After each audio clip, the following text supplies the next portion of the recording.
Our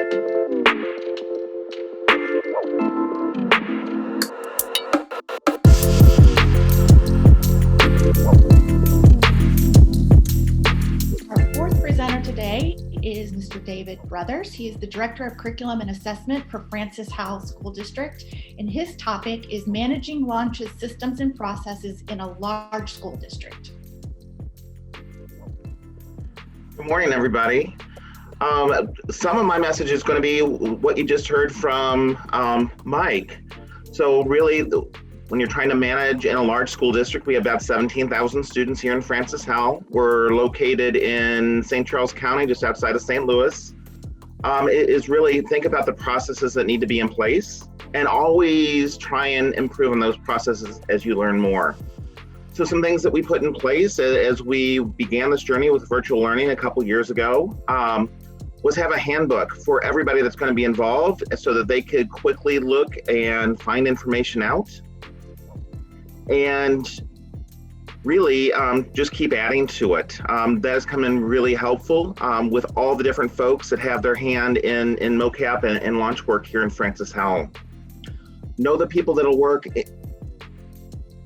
intimately with MOCAP at the building level and communicate with them often. So I work with our counselors frequently, some of our administrators, and then our data processing specialists at the building level and the district level are all key to making sure everything is in line. We get our students enrolled in our student information system correctly. And like on the counseling level, making sure we're making connections with students, even after we sign them up, to make sure that they're having a very positive experience. Launch is great in terms of when you have a question, you need help. So always reach out. They are quick to come back with anything that you need. Missy just introduced me. Anytime I have a question or need something, Missy is great to respond, usually within a couple hours. So their support has been tremendous as we've gone through here. And then two, keep an eye on MOCAP legislation. That's really important as like in our district, some of our patrons know what the law says, and for instance, they'll come in saying they want MOVA or they want something else, and it's having talking points why launch is going to provide a much better experience for them, and then giving them advice. So if you want to pursue this, make sure you're asking these questions of these other providers. And most of the time when they follow up with the provider or they try and get started in the enrollment process, they realize that what I'm telling them is the truth, and their experience isn't going to be what they thought it was going to be with that other provider. So really knowing those systems intimately can really help direct your families in the best place. Some advice I have for you: streamline enrollment processes. So for instance, last school year when we weren't in a pandemic, we had paper applications that came through my way for my approval, but in a pandemic that wasn't going to work. So creating Google Sheets that our counselors knew where to add and what different color coding meant, so that not only myself can give the approval, work with my staff to get them enrolled in launch, but at the building level to know we've talked with the student, we've put them in our student information system, and we're all ready to go. When you have a family that requests virtual education, make sure you have really good talking points for them about the pros and cons of virtual education. We have a checklist of attributes of students that do well in virtual education. And so if we notice that a student is not meeting most of those, we try and talk the family into, here's why an in-person experience is going to be better. And if you continue to choose with virtual, these are things that we're going to have to work on alongside of you so that you have a positive experience. Monitor student grades frequently. That is so important. That is our level of engagement of how the student is doing. And so once we start noticing that the student grades are dropping, we reach out to the family and see what's going on, how we in the district can provide support if they need it. So like Mike said before, it truly is, they are still our student, and we want them to succeed regardless of their mode of learning.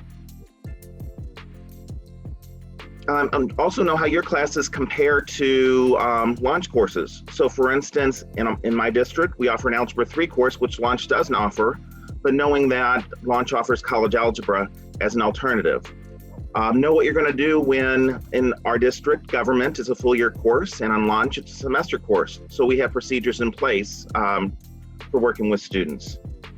And then make sure you have a really set guidelines if you're going to deny a student request. Know what it means to be not in the student's best interest. Truly, when you manage, have your folks that work in MOCAP know the tools that are available. Use Dropout Detective. Use the Observer accounts to really monitor how students are doing. Train others to do so.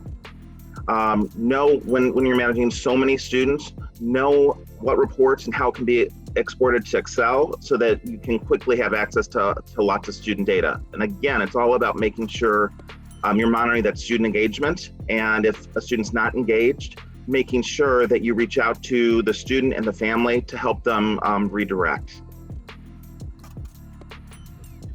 And my key takeaway for you is communication, communication, communication. Whether that's talking with administrators about virtual education, your counselors are so critical of reaching out to families and making sure they have up-to-date information, data processing staff. And those folks are so important because oftentimes they will tell you how to make your systems better. Know how you're going to communicate with parents and students. And then my last one is special education staff. Know that if you have a student with a disability that's requesting virtual, that an IEP might need to be changed to make sure that you're meeting the individual needs of the student. So just make sure everybody that's involved knows, and communication goes a long way to making sure things run smoothly. All right, thank you so much, David. We are always amazed by the work that he does in that huge district. So real quick, a question. David, would you be willing to share some of those documents that you all have in place? Several questions came in about the MOCAP handbook as well as the attribute checklist.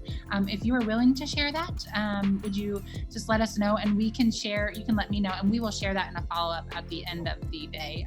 It looks like I'll probably make a folder, so. Yeah, I'll send those your way, Savannah.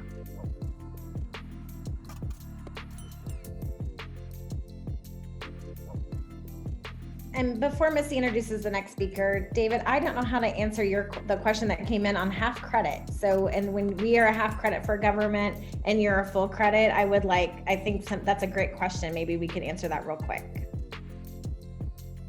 Sure. For us, it went back to policy that our students need 3 credits of social studies to graduate.